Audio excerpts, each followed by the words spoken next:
جب کوئی شخص گناہ کرنے لگتا ہے تو اس کو جب کوئی منع کرنے والا ہوتا ہے نا تو لوگ کہتے ہیں آپ اس کو کیوں منع کر رہے ہیں، حالانکہ میرے آقا علیہ السلام کی حدیث دیکھیں، میرے آقا علیہ السلام فرماتے ہیں کہ جب کوئی شخص اگر چھپ کر گناہ کرتے ہیں صرف خود اس گناہ میں شریک ہوتا ہے، جب وہی شخص گناہ سر عام کرتا ہے، سر بازار کرتا ہے نا تو جو شخص اس کو دیکھتے ہیں اور دیکھنے کے باوجود اس کو روکتے نہیں ہیں تو میرا آقا مولا صلی اللہ علیہ وسلم نے فرمایا کہ وہ لوگ بھی اس کے ساتھ گناہ میں شریک ہیں۔ بنی اسرائیل کی مثال میرے آقا نے دی کہ بنی اسرائیل کے کچھ لوگ تھے، وہ گناہ جب انہوں نے شروع کیا تو کچھ لوگوں نے ایک دن ان کو منع کیا، لیکن جو وقت گزرتا گیا نا بستی والوں نے ان کو منع کرنے سے روک دیا، یعنی کہ وہ ان کو منع نہیں کرتے تھے۔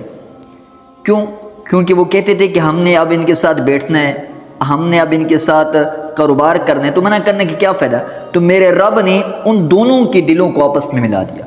کہ جو گناہ کرنے والے تھے وہ بھی، اور جو دیکھ کر منع نہیں کرتے تھے، تو ان دونوں کے دل آپس